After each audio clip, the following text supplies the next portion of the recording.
यह वीडियो भी काल्पनिक है। पिछले वाले की तरह यह भी इमेजिनेशन में देखिए। इसे कृपया करके दिल पे ना लीजिए, कहीं और लीजिए। और फिर भी ऑफेंड हो गए तो स्टार्ट से डिस्क्लेमर वापस देखिए। Thank you. मैं बात कर रही हूँ वर्ष 2002 की। उस समय से लेकर यातायात के भी अच्छे साधन मौजूद नहीं थे। उस समय ज्यादातर लोग छोटी दूरी पैदल ही तय किया करते थे। उसी वर्ष 2002 में बिहार राज्य के एक छोटे से गांव हैदरपुर में जो खौफनाक घटना घटी वह बेहद डरावनी थी।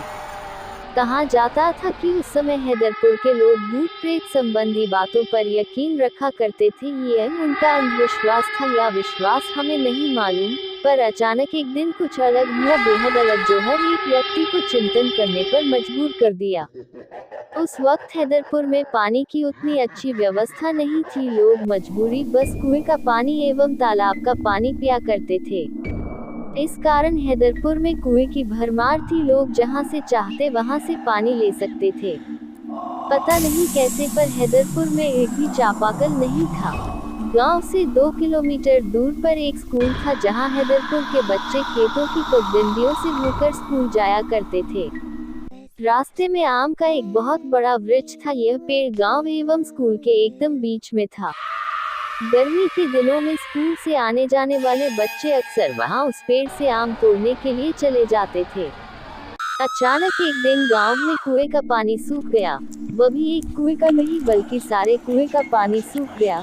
गांव के लोग बौखला गए। समझ नहीं आ रहा था कि आखिर यह कैसे हो गया।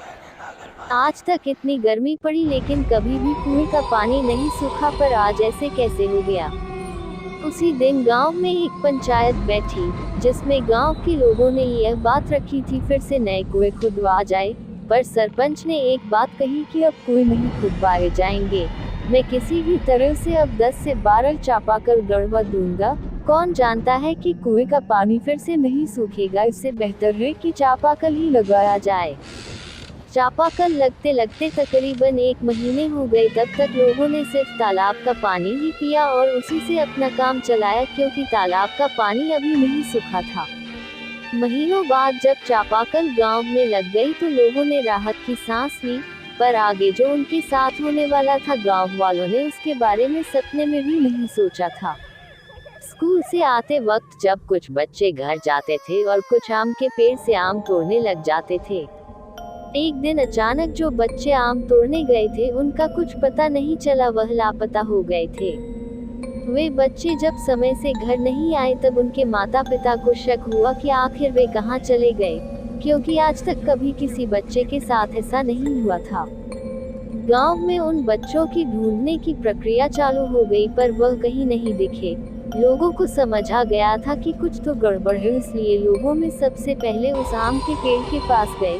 आम का पेड़ पहले की तरह हरा भरा नहीं था, वह थोड़ा मुरझा सा गया था। जब गांव वालों ने पेड़ की दाहिनी तरफ देखी, वहीं लापता 3 बच्चे मरे पड़े थे। लोगों को बहुत हैरानी हुई कि आखिर यह कैसे हो गया। बच्चे के शरीर पर कई जगह पर चोट के निशान थे। लोगों ने समझा कि शायद बच्चे खेल खेल में कूदकर गिर गए हैं और उनकी मृत्यु हो गई है। उसी वक्त गांव वालों ने उस पेड़ को अशुभ मानकर वहां आम तोड़ने से बाकी सारे बच्चे को मना कर दिया और उन्हें कड़ी हिदायत दी कि अब से इस पेड़ को कोई नहीं छुएगा। इस घटना के 3 दिन बाद जो बाकी सारे बच्चे घर को लौट रहे थे तो उन्हें ऐसा लगता था कि ऊपर से कोई औरत उन्हें अपनी ओर बुला रही हो। स्कूल जाने वाले एक नहीं सारे बच्चों ने ऐसा महसूस किया। उन्हें आवाज आती थी पीछे से किसी औरत के चलने की और पुकारने की भी। इस बात को जब बच्चे अपने घर आकर अपने परिवार वालों से कही तो उन्हें यकीन नहीं हुआ। बाद में देखा गया कि गांव में बच्चों की तबीयत बिगड़ने लगी। उनके पीठ पर कई सारे नाखून के खरोंच से लगे हुए थे। सिर्फ एक बच्चे के साथ नहीं बल्कि गांव के सारे बच्चे के साथ ऐसा हो रहा था। स्कूल को तकरीबन 2 महीने के लिए पूरी तरह से बंद कर दिया गया। सारे बच्चे अपने आप से कुछ न कुछ बुदबुदाते रहते थे। यह बात उनके माता पिता को बेहद अजीब लगी। उन बच्चों को देखकर ऐसा लगता था कि मानो वह किसी से बात कर रहे हो जिनको सिर्फ वह देख रहे हो, लेकिन हम लोग नहीं। गांव वाले समझ चुके थे कि हो ना हो यह सब उसी पेड़ की वजह से हो रहा है। सारे गांव वाले ने उस पेड़ को गिराने का फैसला किया और उसे गिराने के लिए वहां चले गए। काफी मशक्कत के बाद लोगों ने उस पेड़ को आखिरकार गिरा ही दिया।